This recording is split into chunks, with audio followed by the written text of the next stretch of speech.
Welcome to the Hidden World of Women, a podcast brought to you by Women's Health and Wellbeing Services. My name is Emma and I'll be your host for today's episode. I'm joined today by Jane. It looks as though Jane lives by the motto, why blend in when you were born to stand out? Jane is a self-confessed clothing collector, a wardrobe maximalist. She certainly doesn't blend into a crowd, so if you go to a meeting, then you will spot Jane from the other side of the room. But at the other end of the spectrum, Jane's also an art model, and so on the days where you don't see her wearing 5 kilograms of clothing, she can be found on a rooftop in Perth CBD wearing only a flower in her hair, or perhaps maybe a scarf. So it doesn't get much more opposite end of the spectrum than that. So thanks for joining me today, Jane. My pleasure, Emma. And I talk about, gratuitous nudity and clothing. Yeah, perfect. I forgot to mention you are also the writer, creator and performer of 2021 Fringe Fest show, I've Got Nothing to Wear. Yes, I was. That was, I didn't even know it was on my bucket list till I did it. Oh, perfect. So you added it to the bucket list just so you could tick it off? Exactly. I thought, here's an opportunity. While we're in lockdown, let's make the most of having just WA content and let's go and produce something. So it was quite fun. I often do a lot of talking, but when you've got an audience that are there to hear you rather than just see you, it makes a world of difference, actually. A little bit stressful. One of the most stressful things I've ever done. Oh, really? Yeah, I know. Surprising. And I'm used to being in a nude in a room full of strangers. But yeah, talking at them, you'd think that'd be easy.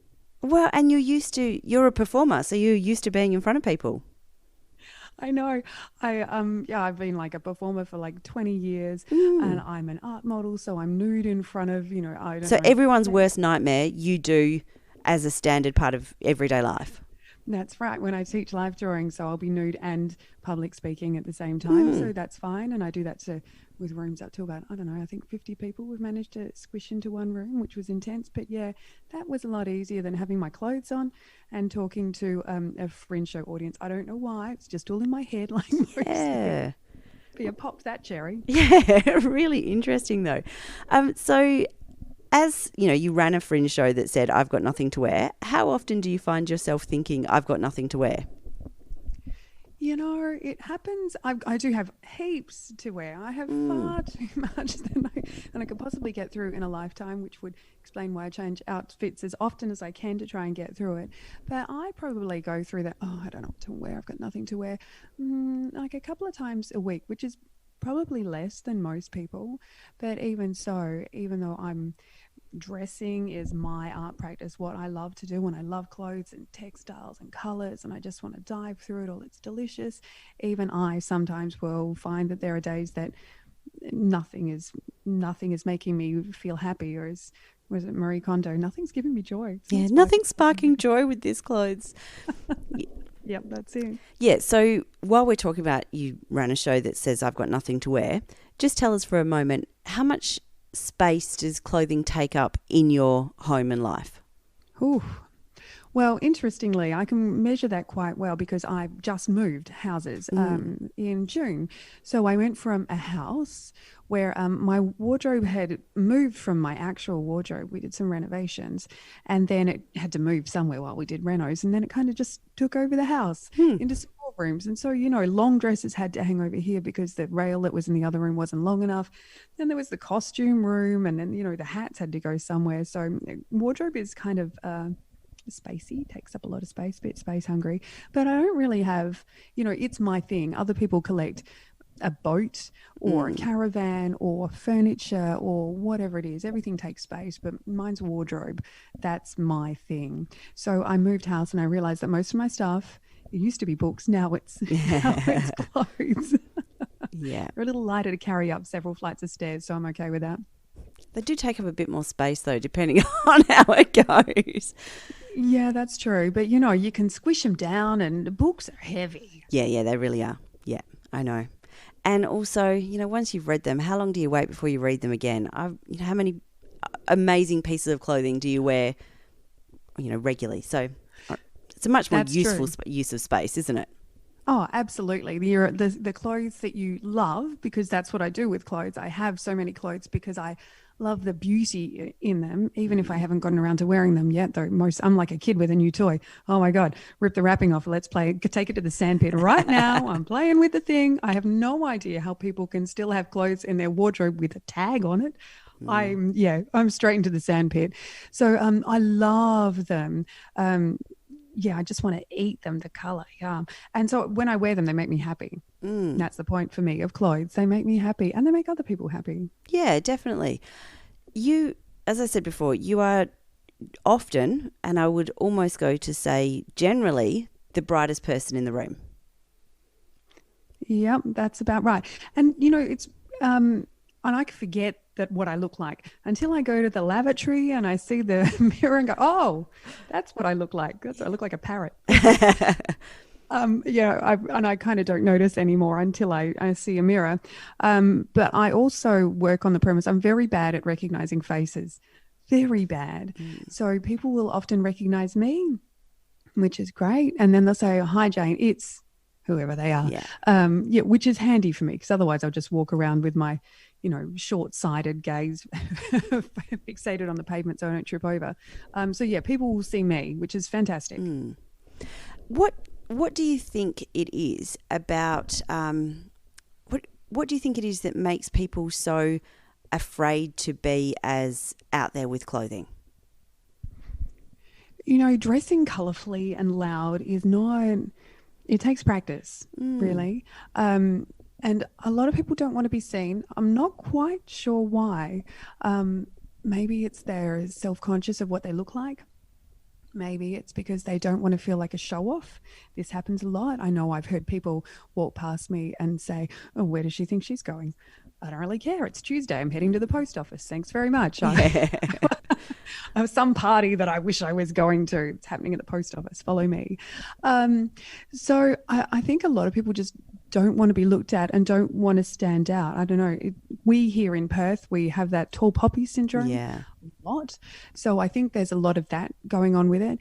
If, for instance, we lived in London or New York or anywhere else where to get ahead, you really need to be ahead. You need to be seen. It's the only way that you will get anywhere. Perth is so small that we kind of all work on that country mentality where you have to fit in, get anywhere, be part of the tribe. In those big places, you create your own tribe by being brightly coloured. And I know that happens to me in real life as well, particularly during Fringe when I was out and about, not at my own shows, but out and about on the streets and working the door at other places.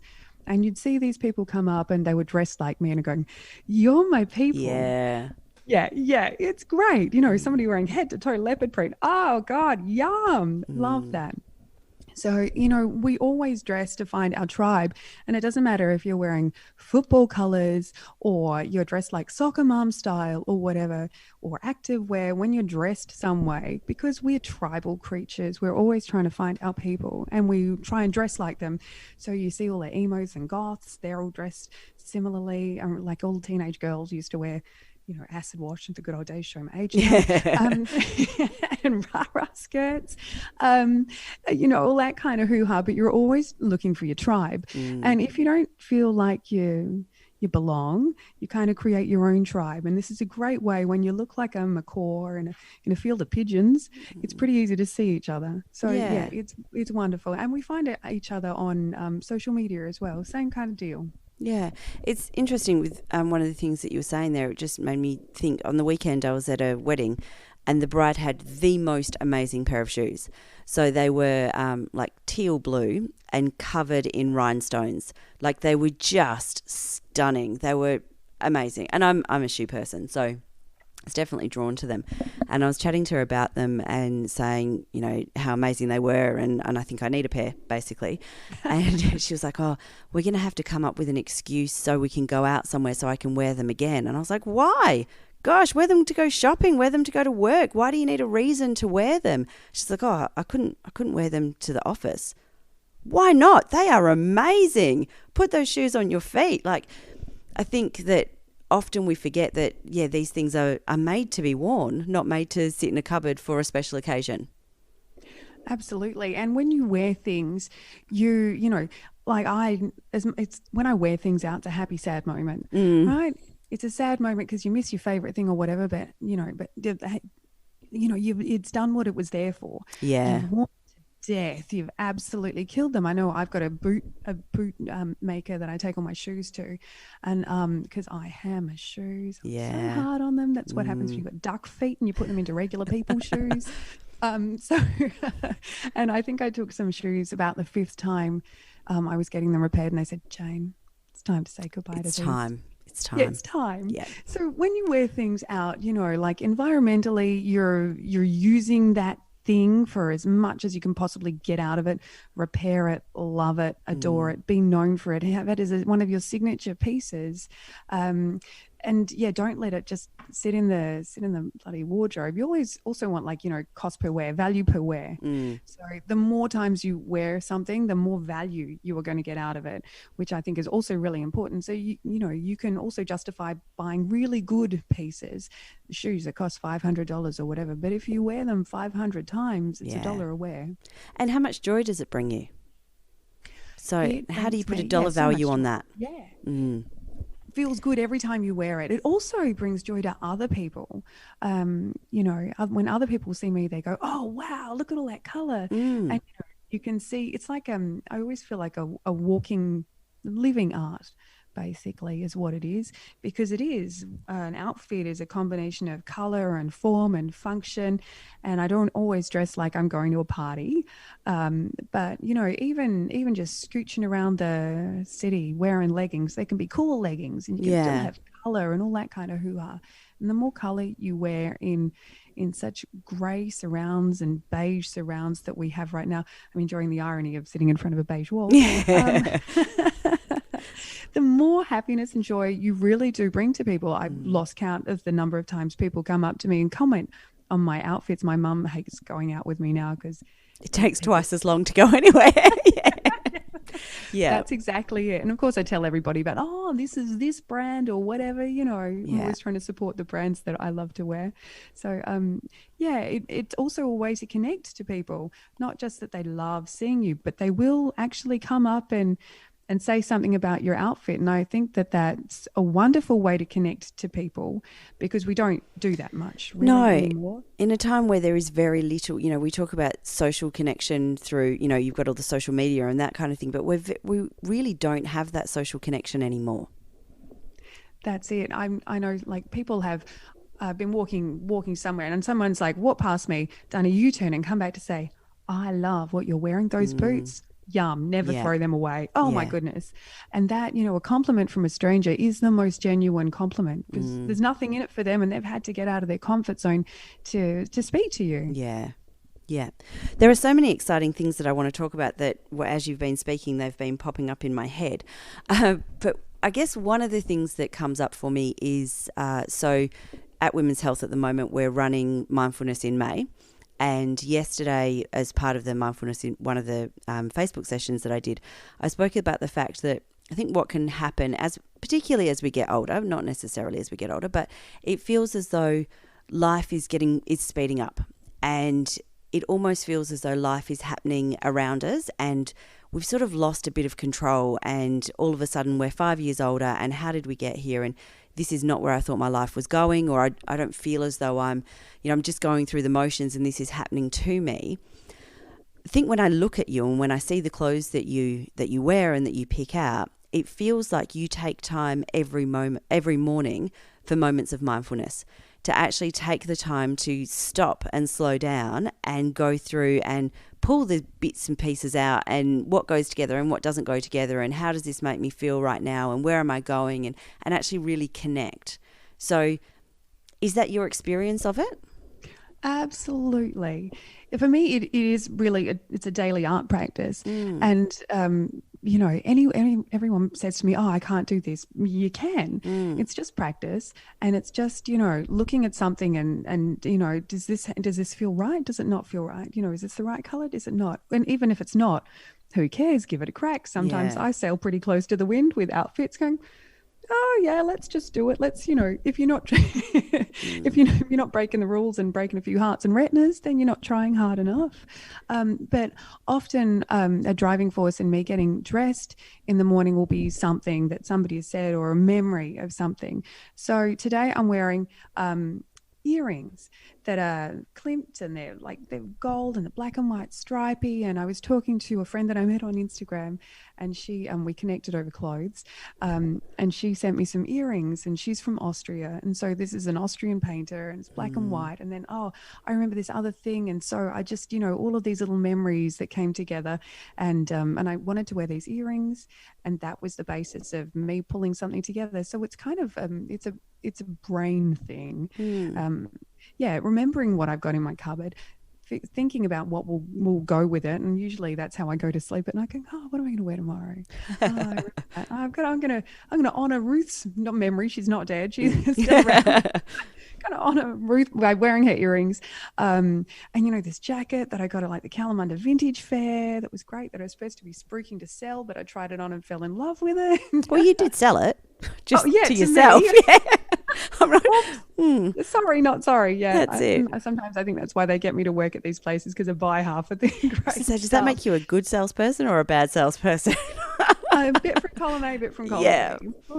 So, I remember places that I was at, and those memories will spark. I remember being on holiday and buying that great top in Turkey. And, because for me, clothes are memories. They're beautiful things and they're memories. Or I'll see a color, or oh, wow, I don't like yellow. Wow, I haven't worn yellow for ages, or whatever it is.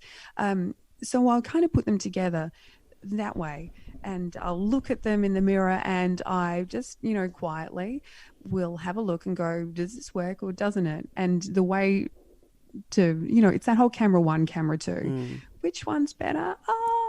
Yeah, that'll do. Sometimes I fail at that off. every time I go to the optometrist. Really? Is it A or is it B? Show me again. I don't know. And it's the same. Yeah. So that's also okay. also an answer. Yeah. Because they never tell you that. 1 or 2 or the same. Yeah. They kind of hold that one back a little, guys. Put it out there. So, it can be the same, and really there's no wrong combination. It's just a different combination. And I kind of forget what I wear as well, which is good, until I look at my Instagram feed and go, oh, wow, that was cool. I should do that again. Yeah. And you said you go to sleep thinking, what shall I wear? Oh, see, there are so many things I want to talk about with you, Jane. But you said you go to sleep thinking, what shall I wear tomorrow? Now, I'm going to admit, when I'm working out what I'm going to wear in the morning, quite often it is the thing that's clean. So, or I find that I'm wearing the same 4 or 5 things over and over again, because they're going through the wash, they're coming back in, they're on the top of the pile, and that's all that's getting worn. So you're right, I have nowhere near as many clothes as you do, but I have a room that's full of costumes. I've got a massive hat stand in my room. I've got one wardrobe that I haven't been in quite some time, and then the other wardrobe, which is where most of my daily clothes come out of. But I forget that I actually have the other bits and pieces because I don't wear them often. So I'm quite often one of those people that's going, I've got nothing to wear, I need to go shopping. So now what you need to do, because we're so invested. I mean, it's a consumer society that we live in. Absolutely. And it's not just about getting something new. It's almost like a drug. No, it is a drug. It's absolutely a drug. We've got a new toy and oh, I love this. And as we all know, we will get sick of the new thing in about 2 seconds. Oh yeah, 2 months, had enough of that. Yeah. Now I've got a dress that I've got lots of hats, metaphorical literal hats. And one of the jobs that I have is working in a retail shop. So working in a retail shop, a clothing retail shop, it's like having a drug addict in a chemist.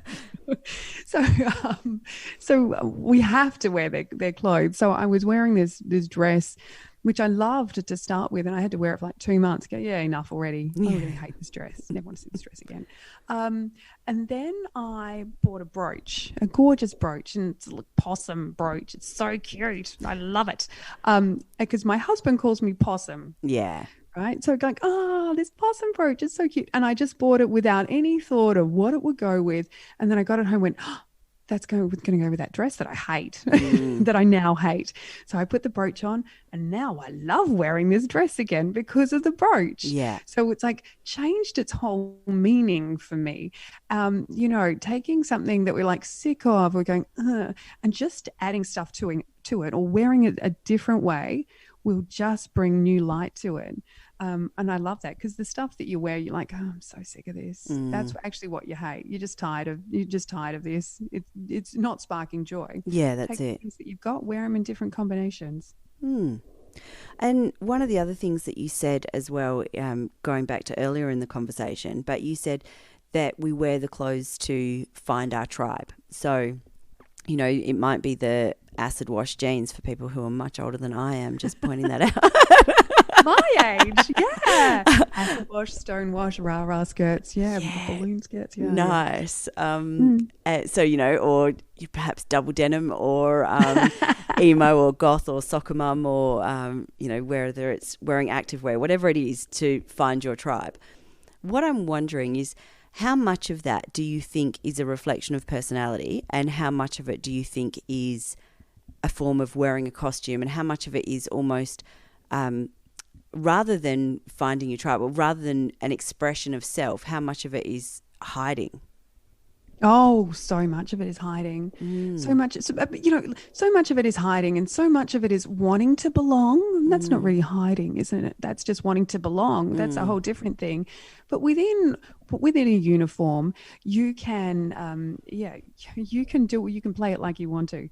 Just because it's a uniform, you don't have to not wear it. You can flip the collar up. Who is that? Eric Cantona. There we go. Now I'm showing my age. A European footballer. He was renowned for always flipping his collar up. He's wearing a uniform. I don't know if any of you have ever seen it's a prison drama called Oz. I love it. It's an American one. And because everyone's got a uniform, but everyone is taking this uniform and they're doing their own thing with it. And it's amazing. You've all got the same basic stuff. And like the neo-Nazis are wearing it with the collar all done up. The Hispanics are done with all the buttons done up. The Hispanics are just wearing it with the button done up at the top. The Africans, the black guys are doing something different with it. Like, how do you make this prison attire look cool? But somehow they do, and all really different. So you can take that one thing and see, this is where you get creative. What else can I do with this one thing? A friend of mine used to teach. She was teaching in Bolivia or somewhere quite poor, where little girls only had one dress or two dresses, and she was telling me how those people would be creative with that one piece of clothing. Yeah, they would wear it inside out, upside down, back to front. A bazillion different ways that you can do with a one piece of clothing. We get stuck wearing one thing one way, even with the same pieces of clothing. So, if we had less, we'd take those few things that we did and we'd do more different things with them. And so coming back to the idea of it just feels right, and do what feels right. That kind of brings up the idea that you can do this right or wrong. So earlier you mentioned that when you were at Fringe and you saw someone who was in head-to-toe leopard print, how exciting. And that sort of made me think that, there's this idea that there are rules in fashion, or there's rules in the clothes that you can wear. So if you're going to wear leopard print, then one article of clothing should be leopard print, and you never mix your animal prints. And, those kinds of things. And yet, I think that's one of the things with art is that, well, fine, know the rules and then break them. Absolutely. And it takes, courage to do that as well. My friend Katie, big shout out to Katie, g'day. Her sister said, oh no, animal print, no. And especially not over 50. You do not wear animal print over 50. Yes. So for her 50th birthday, animal print everywhere. Balloons, everybody wear animal print. Yeah, cool. Yeah. And I love mixing animal print. And do whatever makes you feel good. Sometimes it makes you feel really powerful to break the rules. Sometimes you feel confident enough to do it. Sometimes you feel like you need to pretend that you're that confident. Yeah, definitely. Yeah. My friend Amaric, he's fabulous, and he will dress for however he feels. He said, I'm feeling a bit more masculine today. I'm not going to do a bad French accent. He is French. He's got a very good French accent. Sometimes I'm feeling masculine and sometimes I'm feeling feminine, and he'll wear heels. And some days, he said, the days that he's wearing his most outrageous outfits are the days that he usually feels the worst, because he's trying to G himself up. Yeah. Fake it till he makes it. Yeah. Love that. Mm-hmm. So with that idea that, if you're over 50, you can't wear leopard print. And it's funny because I had a very similar conversation with my mum recently. We were going to my auntie's hens party, and mum came out and she had a leopard print top on. She's like, I can't wear this. I said, why not? She goes, I'm too old to wear this. I'm like, what a load of rubbish. Of course you can wear that. So anyway, so then there was kind of this big thing about it. And then we went, and most of the women there were over 50, and all of them had animal print on. So I was like, see, I told you could. It was fine. But there is kind of this idea around people wearing more, I want to say outrageous clothing, but I mean that in a really positive way. So people wearing more out there clothing, well, that's okay if you're young and if you're thin. But if you're older and if you're carrying a bit more weight, then black's your friend. Oh, God, black. You know what? Black actually gets harder to wear the older you get, frankly. Black is quite a harsh color. And as you get older, it makes you look washed out. It's not your friend. Don't wear black. Don't wear black unless you really know it's your color. Usually you're heading towards more charcoals and like browns. Black is not your friend. Don't head there. It's fun. It's fun sometimes as a foil for a color to bounce color off. But a lot of people don't feel very confident in anything other than black, or they don't feel confident mixing colors, or they feel too seen. It's funny, as women get older, they go one of two ways.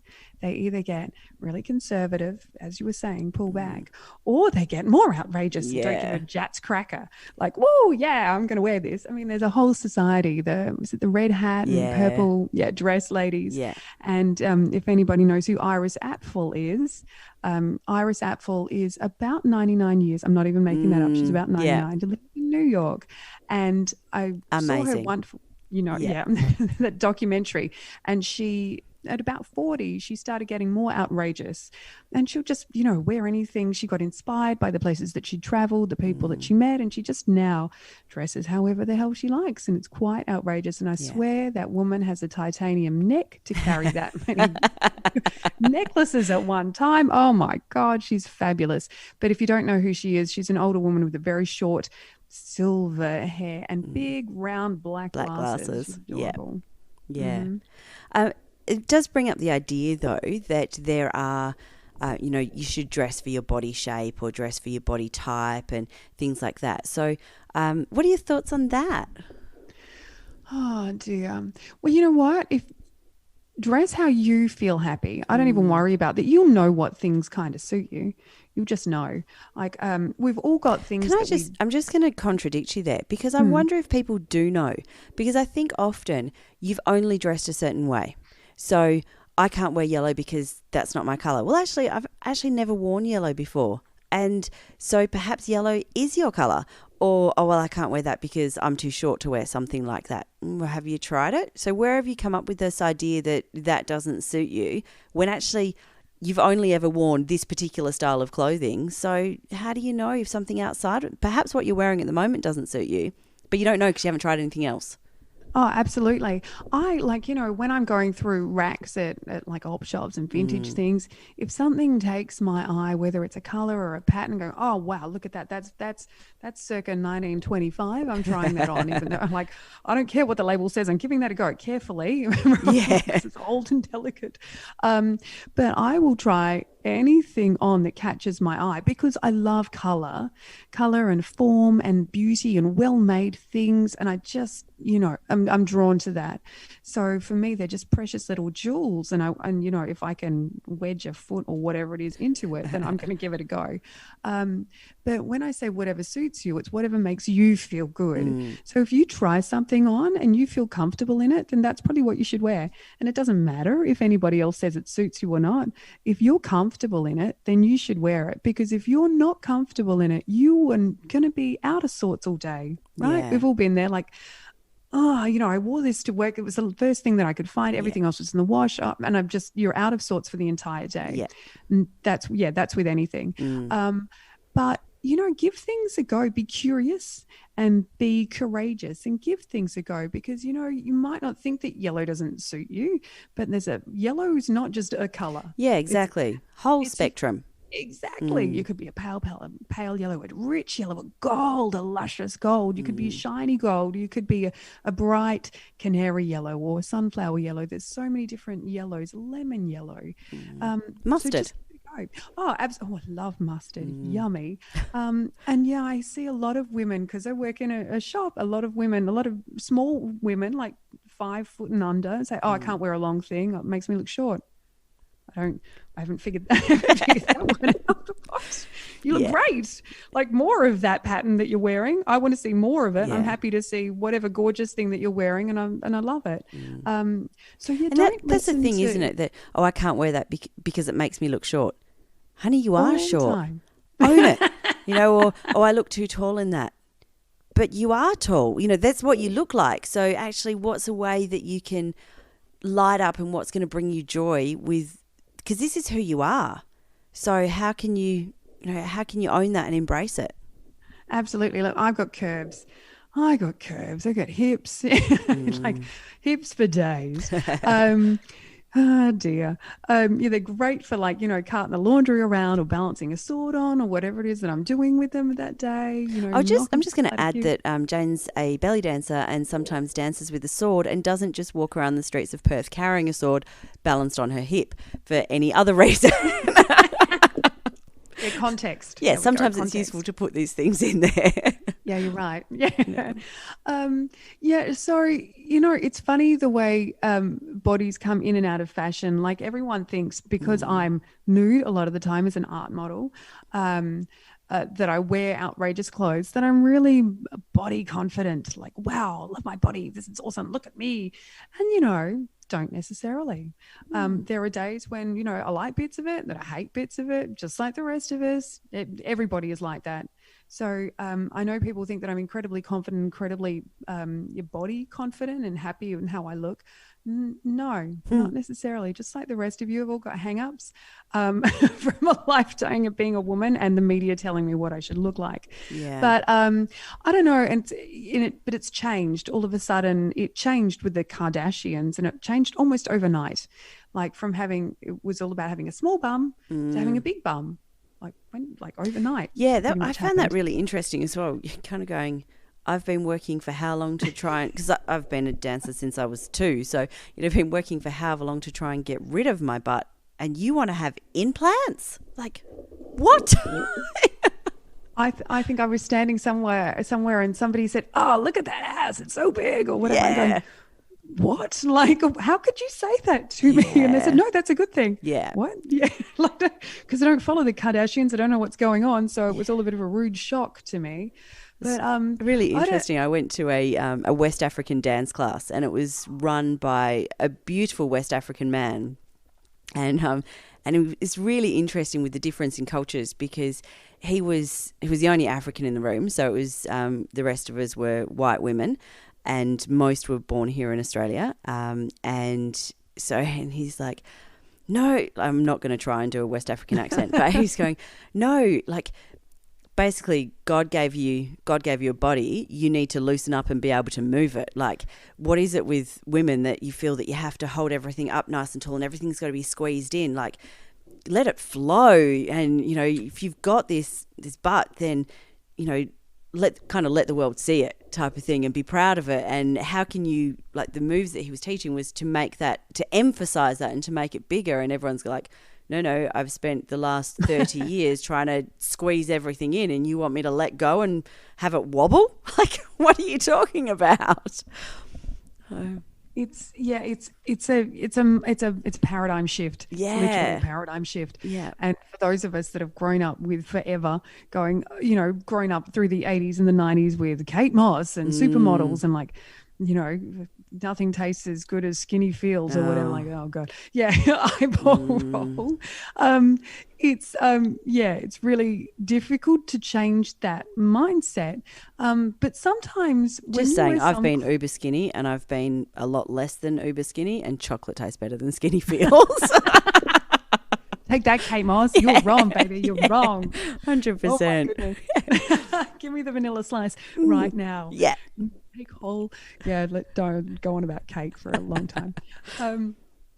So you kind of Yeah, I mean, there's always going to be parts of your body that you are less happy with. And on some days, you're less happy than others. And it can be exactly the day after, the day that you were very stoked to be out in that same outfit. The next day, you feel awful in it. Yeah. I don't know. But I don't know if you recognize that and recognize that sometimes it's not actually you. It's your brain doing its own thing. It's whatever mood that you're in. It's whatever you've seen.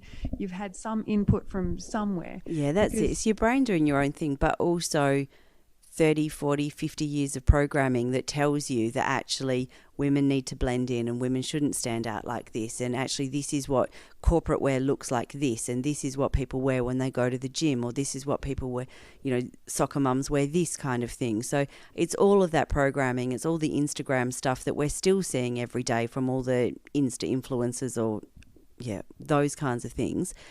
And it's amazing that you can feel so incredibly confident on Saturday, and then one tiny little comment just triggers something from whenever it was, and all of a sudden, like, is there a garbage bag I can wear? Because I think that's the only thing that is going to cover this up.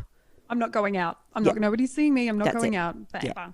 I know. I get really terse with particularly aging, like, positive aging, silver sirens, because there's a whole hoo-ha about having grey hair and embracing the older woman. But I look at all of these posts, they're driving bananas because they might have silver hair, but they possibly either don't have any lines on their face, or they're reed thin. Going, these aren't real women that have had kids and had breakfast and lunch and two helpings of leftovers, and all of that stuff, and who have no time to exercise or to sleep properly or eat properly, and we don't have time to, and that's not our body frame anyway. Exactly.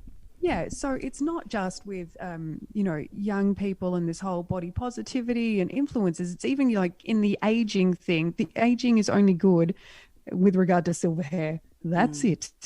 Yeah. And any other aging we don't want to see.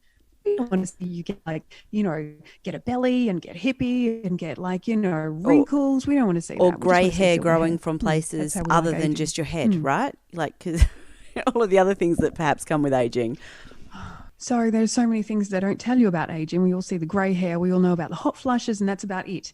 But I swear I would look like a nanny goat. I'm trying to get the hairs on my chin lasered away before they turn white. We can't do that anymore. But, I wish there was somewhere or somehow or whatever it is that we talked about aging and all of the different things that happen to us when we age. I was talking to my friend Animal Print Katie. And she was saying, so with menopause or perimenopause or whichever stage of that whole process she's at, she said she'd had a headache for 2 years. What? And she said the only thing that would get rid of the headache, annoyingly, because drugs wouldn't work, was wine. And you can't do that all the time. I think it's frowned upon to start having wine for breakfast. But I'm a headache sufferer, so edge of reason stuff. Yeah. 2 years. years. 2 years of this constant bloody headache due to your hormones going psycho, a bunch of other stuff that happens because of menopause. It's not all hot flushes. That's the only thing we ever talk about. And even that, it's not really talked about too much, is it? And instead of thinking of them as a hot flush, let's think of them as a power surge instead. You know what? Who came up with that rubbish? Absolutely. I mean, and some people really suffer from it. Yeah. Yeah, but we don't talk about it. And it's not, I was reading something recently about women who suffer from this because it's not just those physical power surges, hot flushes, tropical moments or whatever. And I've seen them in the shop with the sweat just pouring out of them. And, the only time you want to sweat like that generally is in the gym. So if you're doing that at any other times, because we kind of frown on sweat, don't we? Oh. They kind of scurry out of the shop. They're, horrified and embarrassed by themselves, which is sad, but we don't really talk about it. And we don't know what else goes on with women during that time. Emma, could we do a course or something on that? Because it would be really useful. Really would be really useful, wouldn't it? Yeah, it would. Yeah. Because we only hear about things through vague conversations with other people, overhearing stuff. My mom's never spoken to me about menopause, but I'm of that era where she didn't really speak to me about periods either. Yeah. So other end of the spectrum, it's no surprise. And we're starting to get to a point where women are speaking. Some women in some parts of the community are speaking openly about periods, and you've got people like Lucy Peach who are doing amazing fringe shows, and now I think there's one running this week maybe at the State Library around different stages of women's cycles and that kind of thing. But I still don't see anything around healthy aging apart from, as you say, Instagram posts with women with beautiful silver hair talking about positive aging. And you know what, if you want to embrace silver hair, then go for it at whatever age. I don't care if you're over 50 or if you're 25. If you want silver hair, then go for it. But at the same time, as you say, can the people with silver hair also possibly have a few laughter lines and maybe be able to wrinkle their forehead and show some emotion as well? Or is that asking a bit too much to have both? Well, it's also the same like on the fellas as well. I mean, the whole silver fox, the whole the juxtaposition with the silver fox kind of idea is that has still got a hot bod, but it's got the silver hair. Yeah. Oh, like why can't we just age normally? There's nothing about aging for men or women apart from silver hair that makes it cool. I don't know if that's because we're a whole different color palette. We're not doing the black anymore. We're doing grays and charcoals, dystopian gray. I don't know. Something for men and women in that one. Well, it's very unlike me, but we've gone off on a bit of a tangent there. Sorry, Jane.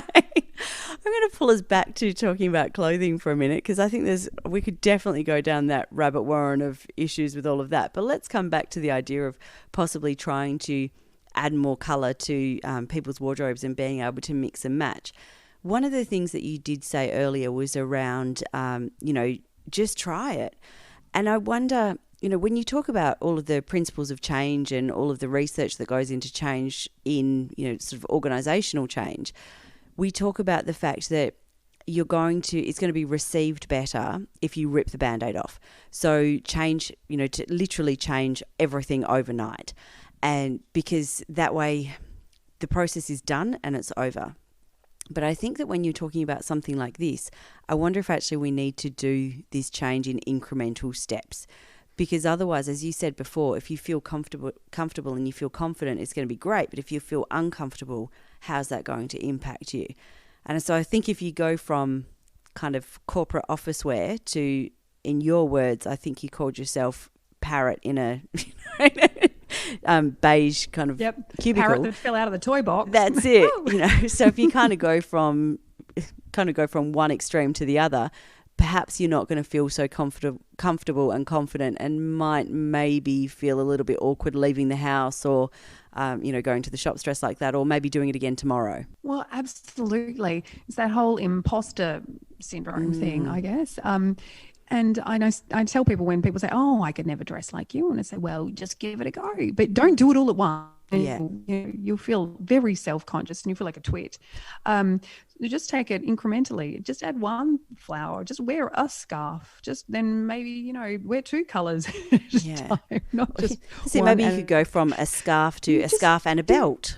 Or 2 or 3 belts and a couple of scarves and a necklace or 2, whatever. And one earring, which I like to do sometimes because one ear is sore and the other, I don't know, just mix it up. But, it's hard to jump straight into that. You don't feel comfortable. And also people will often comment and they say, oh, what's the costume for? And, it's not a costume. Thanks. It's my outfit. It's my ensemble. It's my wardrobe. So you become more confident. It's about practice.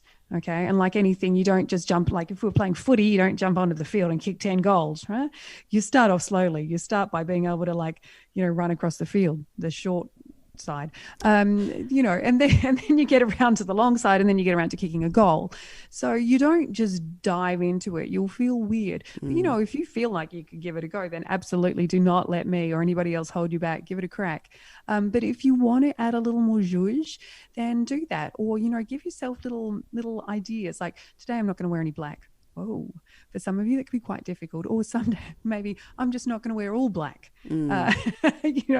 Small baby steps. Do that. I know on Instagram, I love the gram. It's there's a lot of stuff that they're trying to sell you, but there's also a lot of great people out there, and it's easy to find your people and to find inspiration on Instagram, because that's what it is. It's images and it's inspirational. It's not all influencers. There's a lot of real people out there, and I love them all dearly. If you're looking for a hashtag for fabulous dressing, then I would suggest advanced style.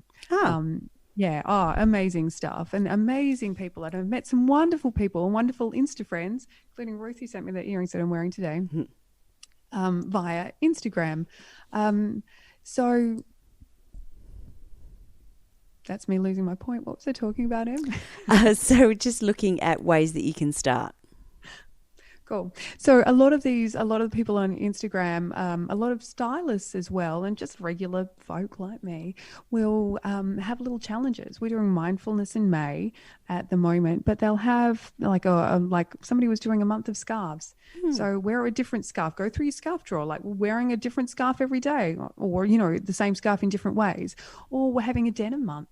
You've got to wear a piece of denim every day for a month, or we're doing joyous dressing, or dress like this, or dress with the oldest thing that you have in your wardrobe, or something that you had from school, or whatever it is.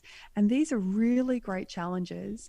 Like I do this but some memory something's reminded me of a color or a person or a trip or something, and that's what I'll be wearing. But there are lots of things on Instagram, lots of people on Instagram that do this, or they'll twin with somebody on Instagram. Oh, you're wearing that? I'm going to try and recreate what you're wearing from my wardrobe, and then I'm going to post it. It's going to be awesome. That's really cool. It's a really great way of connecting with people, and it's fun because wardrobe's fun. It's ironically, I have a lot of artist friends because I work in arts, and they look at me and go, "Oh, I can never." Yeah, she's going, arts. You got arts friends? Yeah, arts friends. Yeah, they're all out in the street corners, busking and begging at the moment. No, guys, you're not. And they'll look at me and they say, "Oh, we can never dress like that. We can't be bothered."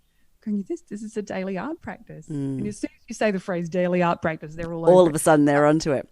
Yeah. Yeah. And then I talk about form and function and color, and they're going, we never thought about that. We always think about art as putting paint on a canvas or sculpting something or something whatever. That has to be lasting. Absolutely. And that's the fabulous thing about wardrobe. It is, you have this wardrobe, it's like Lego. Right? It's Lego. You can put together, you can make a Millennium Falcon or a moon buggy or a house or whatever it is with Lego. You can do the same with your wardrobe. You can create anything from your wardrobe. You can take the same thing, like, I don't know, a brick, a little square brick. It could be, it could be a brick in a house. It could be a brick in a car. It could be a brick in whatever. So each piece that you're wearing doesn't have to have the same characteristic and be in the same formula every time. You've got the power.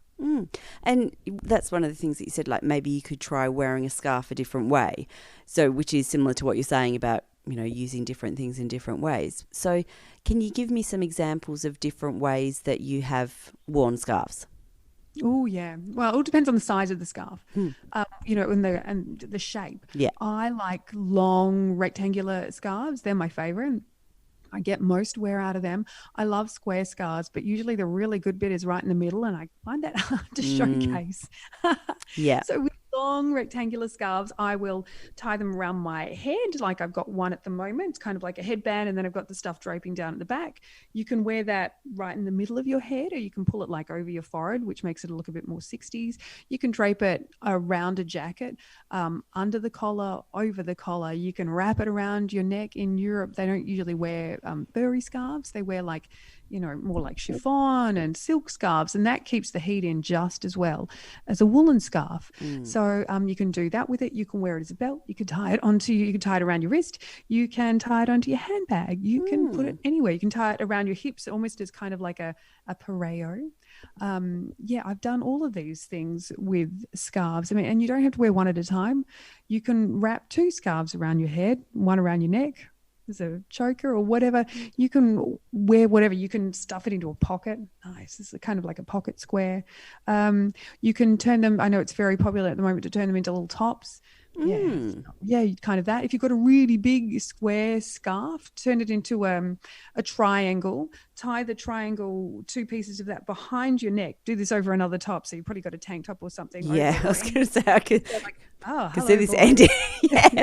Wow, I need to wear underwear. I can't do that. Yeah, well, you can do this over a top. Yeah. So otherwise, you don't want to go anywhere where there's a slight draft. That's it. Or, if you're looking to make new friends, this could be how to do it. That's it. Yeah. So you triangle your square scarf, tie the 2 corners behind your neck, and then so it kind of drapes down. So it's almost like a shirt front, a cravat. So you can wear it like that, and then you can put a belt over it. It's kind of cute. Nice. Yeah, so that's kind of fun if you want to mix it up, and it's great if you're wearing it under a jacket. But like my mum has got a huge collection of scarves because I'm from the country, and she used to come up to Perth to get her hair cut. I don't know if we had a hairdresser in the wheat belt. So she would come up here, and she always hated her haircut every time. So she would always buy a new scarf to put over the top. She wanted to take her own. I'm wondering if she really didn't like her haircut, or she actually just wanted another excuse to buy another scarf. Oh, now I know she's my mother. Yep. Yeah. But, I love scarves, and scarves are great. Like some ideas behind great outfits for me, or ideas in outfits, are kind of like the echo of a color. So like if I've got something blue on somewhere, I want something, maybe the echo of that color somewhere else, in my hair, on a shoe, or somewhere, or a brooch, whatever it is. So I'll try and, have a color thing that I'm working with. This is not all the time, just sometimes, echo those colors around your outfit. I mean, something that you wear in your hair, you can wear on your jacket. A brooch, you can also use on a choker. You can put it into your hair. You can use it as a necklace. You can put it anywhere. So I love all those little pieces of wardrobe, not just the big things, but the little things. So the zhuzh for my hair, earrings, scarves. I love accessories because you can do a lot with them, and you can just pull an outfit together. Sometimes accessories make an outfit look like you really thought about it. And they can be a safe place to start as well. So you might not want to start with 8 scarves, 3 belts, and, but going out and an inexpensive place to start as well. You could go, there are shops in, where you can go and buy 5 pairs of earrings for $12 and that kind of thing if you want it to get you started. But you can start by bringing in some colour, or bringing in some different textures, or, perhaps feather earrings, or the tassel-y ones, or, whatever that might be, something that's going to add a little bit without it feeling as though you dress like a parrot that's dropped out of a toy box. Exactly. You can still end up there, but maybe this could be one of the baby steps to get you there. Eye on the prize. Yeah. Absolutely. I love accessories, and they don't take up a great deal of space, says she. It depends how many you have, though, doesn't it? My bangle collection's like off the scale. I'm always finding new ways to store things. So yeah, bangles are another great one. And bangles are great because they're pretty easy to wear. I end up wearing a lot and then taking them off, which is what I've done today. Yep. Do you love that? There we go. Yeah, there we go. Often see where you're trying to type and nope, bangles are off on the desk next to me while I try. I kind of like disrobe during the day, like, oh, get off me, I've had enough of you now. Yeah. So bangles are great because, they come in a bunch of different colors, and you can just like color match them with whatever you're doing. They don't even have to match. They can be completely different. It can be a feature bangle or a bracelet or whatever. But storing them is always fun. There's a whole other podcast on storing wardrobe. Yeah. I keep my big earrings, like I keep them in colors together, and I just like have a jar. This is the green earring jar. This is the blue earring jar. There's a lot of earrings in it. Just tip it up, and and sometimes as I'm going through them, I'll find something that I remember you, and put them on. So I keep them all, in a color bunch together, because usually I know what color earring that I'm looking for. But just acquire beautiful things that you love. If you're going through your wardrobe and they're going, oh God, I hate that thing, or that reminds me of a bad time, or it reminds me of a good time, maybe keep that thing. Especially if it's an accessory, because it won't take up much space. It also doesn't wear out. No, they don't. And if they do, fix them. Yeah, that's it. Turn it into something new. Oh, yeah. What was I doing that with? Earrings. Earrings are great because you can just like, if you've lost one, I know some favorite earrings I've actually given to friends that have done jewelry. Can you make this into a ring for me? Yeah. Or I've just taken that one earring and turned it into a pendant, or stuck it, hot glued it onto a piece of felt, and then put that somewhere and turn it into a brooch. Yeah. There's so much you can do with that. In fact, yeah, I think I saw an earring. I picked one up at the bottom of a nightclub floor when the lights came on. Oh, what's this? Oh, this is really cool. But yeah, it was one solitary earring that they glued onto a piece of felt and then stuck a safety pin on the back, so it was a brooch. Nice. I think as well with some of those ideas around, the bangles or the earrings or, those, it can be a way to support local artists as well. There are so many artists that are making polymer clay earrings now or resin bangles, and, people can make their own as well if that's a way to try and, if you've lost some of your hobbies or perhaps lost some of yourself and art was something that you were into, or craft, being able to make your own accessories, it is a way to find, it doesn't take a huge amount of time either. No, it doesn't. Like, all I can say is glue gun and felt are your best friends. Spoken like a true performer, honestly. So many of my things have been hot glued together at the last minute. Oh, yeah, mine all nappy pinned together. Like, yeah, this'll do. Yeah. Who needs the brooch backing? The nappy pin, you'll do fine. Perfect. Those things, yeah, they do not bend. But that is, I think I've moved in with people just because they had. Did you know that you can get glue guns that don't have a cord? USB powered. Yeah, exactly. I didn't know that. Yep, and they're only like maybe $23. It's not like $1 bazillion. I know. Aisle 8. Thanks very much. I'm coming in Bunnings. Yeah. Get USB powered glue guns, hot glue guns. Fantastic. That is exciting. So, I'm often collecting old broken bits of jewelry and going, oh, I'll turn this into something. And sometimes I even do, which is fun. Yeah. I think there's two different hobbies there. One is collecting and one is actually the doing. And then, the third one would be wearing, but three very distinct hobbies there. Yeah. Well, you can always go selling. No, I can't part with things once I've made them. Yeah, there's too much of me in them then, so. Me too. I'm a sook, such a sook. I'm so attached to everything, and that's why I have my giant wardrobe, because there's few regrets I have in life, but one of them is awesome wardrobe that I got rid of. Like, why the hell did I think it was a good idea to get rid of over the knee leopard print boots? Oh no, wrong, right? Very wrong. Very wrong. Pink, shiny skirt made out of gorgeous sari material. Why did I get rid of that? I don't know. So regrets. Do not declutter your wardrobe. Just if you're looking at your wardrobe now going, I haven't worn this forever. Where am I going to wear this? Like, it's Tuesday, that'll do. Don't wait for a special event because they don't happen, or just go and make one of your own. But just wear them. Just bloody wear it, because when you wear something fabulous, you give everyone joy, not just you, but the people around you. Actually, just on that note, a lot of women have, I don't know, we talk about people that have said, who does she think she is? I think there are a lot of partners of women, a lot of husbands generally, who say, I've seen these women in the dress shop going, oh, my husband's not going to like this. Who cares?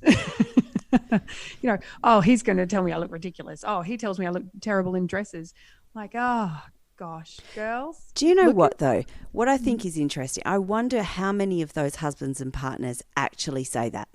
How much of it is coming from those husbands and partners, and how much of that is being projected from the woman onto what she thinks her husband is going to think.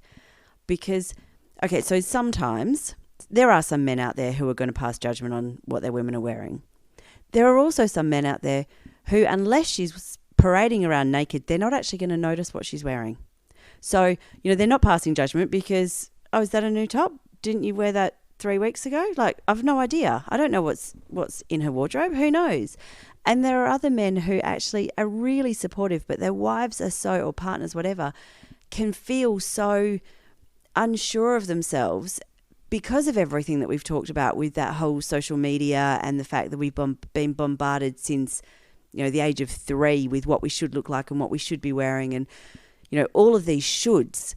that actually we think that our men are going to think this, but are we giving them a chance, or are we just putting that on them? I also think some men have had that same all those social norms put on them as well. Like women over X shouldn't be wearing Z, Y. Yeah, because they've read it on the checkout aisle as they've stood waiting to pay for their tomatoes or whatever it is. Absolutely. And they've seen what their mums have been wearing and their sisters and blah, blah, blah. So they're putting all of that onto you as well. Yeah. And I remember my mother-in-law saying that to me. Probably it would have been, a decade or so ago, but she said, Emma, your mum will let you know that there will come a time where we just have to accept our age, and we just have to accept that we're going to have grey hair, and, we need to think that we're old now. And I told my mum, and I'm not going to repeat what she said, but it did end with off. So, and it started with the same letter that it ended with. So, just this kind of thing that you're right. We do have this coming through from people saying, well, this is where we should be. And if men are hearing that, then of course they believe that that's true as well, particularly when they're hearing it from other women. Oh, absolutely. Absolutely. And our harshest critics are often our mothers and mothers-in-law. Yeah. And I'm just going to say my mum at the moment has purple hair. So no, she's not going to age gracefully. She's going to rock the purple hair. So that's good. That'll go nicely with her red hat and red dress and all the other. And her leopard print outfit that she wasn't sure if she should wear to the hens party. I need to be friends with your mum. I'm sure I'll see her now. Yeah, you will. Yeah. It's quite interesting because this whole the way of looking, because I've been like this for a while now, so I kind of don't even notice anymore. But I have conversations about wardrobe on the daily, really, with people who come up to me. But I'm with a new boyfriend at the moment. And he has, I started getting him shirts. He already had some nice shirts, so I just got some more. And I think the first day that he wore a fabulous shirt that I got him, he wore it out, and within an hour, he'd had 4 people stop him and say, "Great shirt." He's going, "This is all right." And then he's seen people react to me, and he's going, "I kind of get it now." So he saw his mum years ago in this giant wardrobe, and she'd get something new, and she'd say to his dad, going, how do you like this? And she'd say, "Oh yeah, that's all right." And she'd put it in the wardrobe, and it'd kind of get squished in there, pushed down the wardrobe, never to be seen again. That's it. And then it'd go up to the attic and more stuff. And so there was no real "Oh wow, you look amazing" in these kind of things. So she was always looking for validation in her wardrobe and what she looked like, and "Wow, you look amazing." "Oh, that looks great. You should wear that more often." And she never really got that.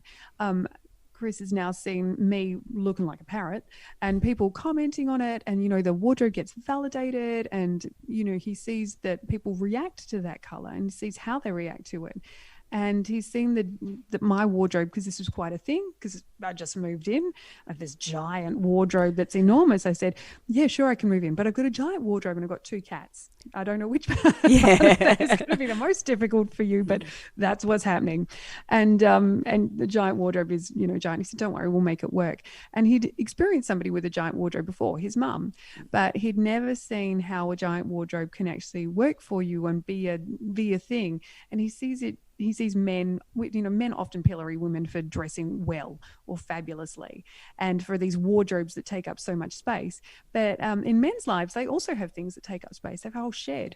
They have boats and lawnmowers and, big fancy cars and other stuff that kind of just sits around most of the time. But our wardrobe is a daily validation of who we are and a creative practice, all of that. And, helps us feel like we need to be and who we feel.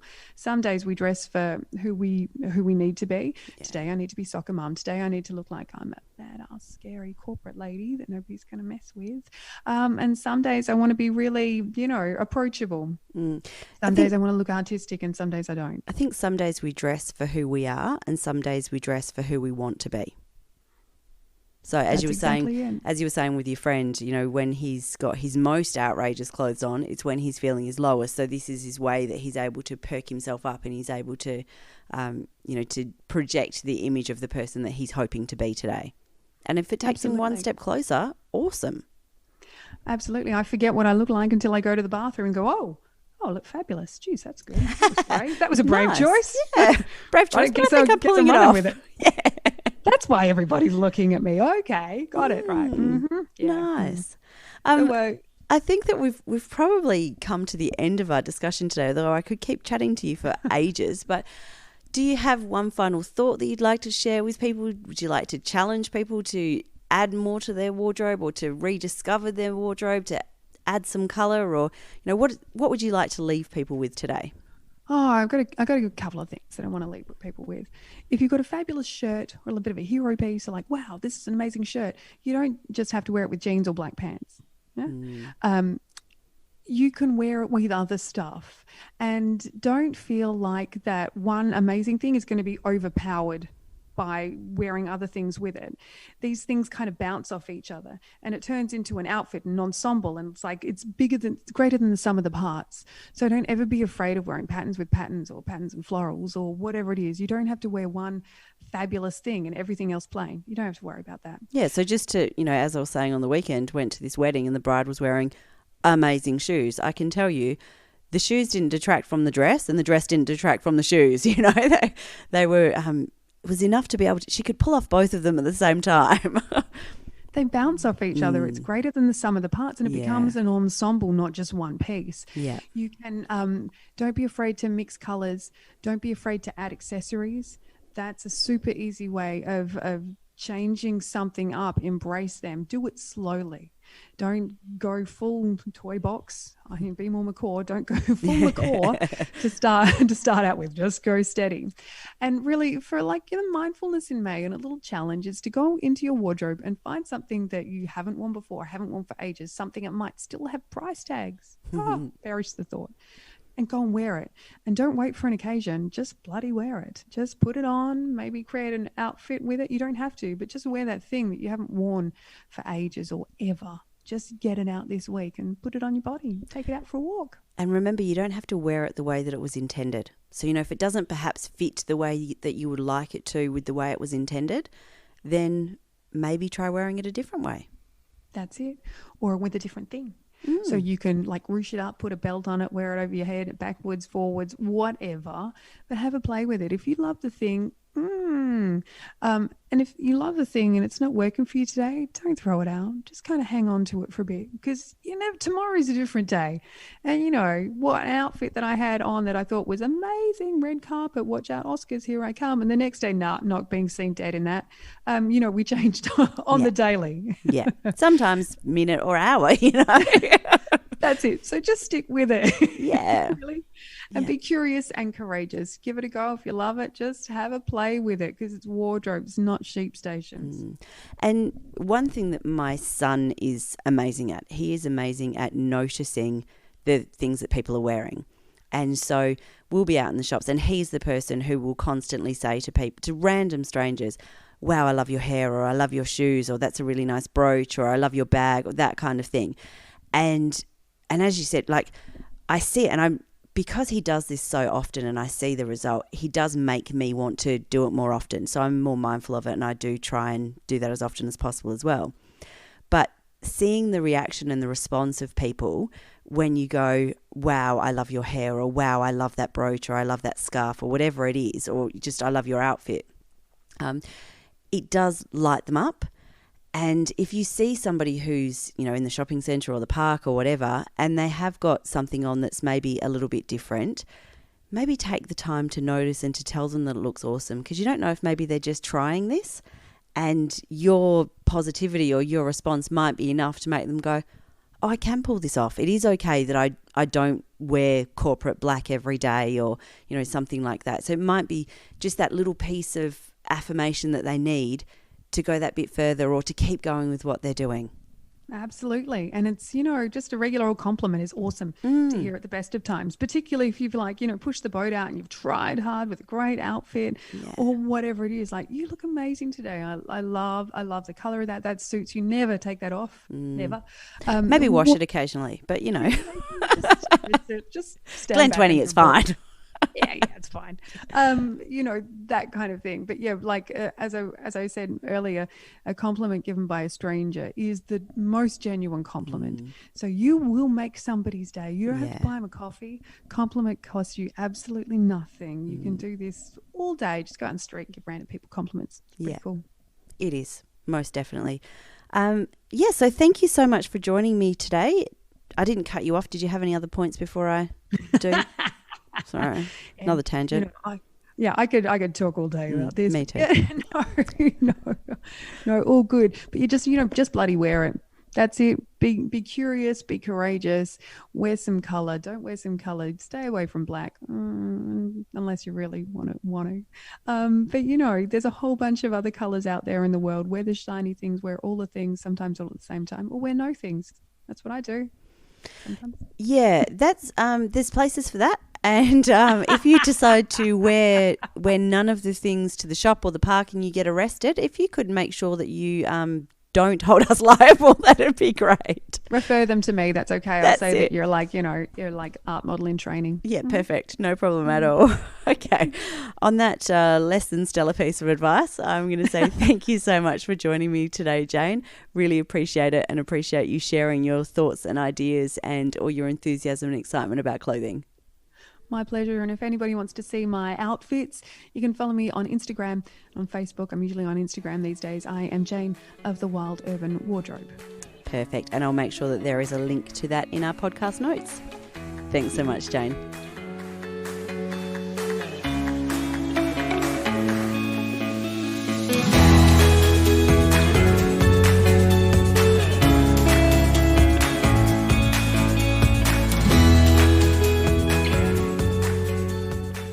Thank you for joining me for today's episode of A Hidden World of Women, a podcast brought to you by Women's Health and Wellbeing Services. For more information on the services we offer, head to whws.org.au or Women's Health and Wellbeing Services on YouTube and social media. Looking forward to the next episode where we uncover the hidden world of women.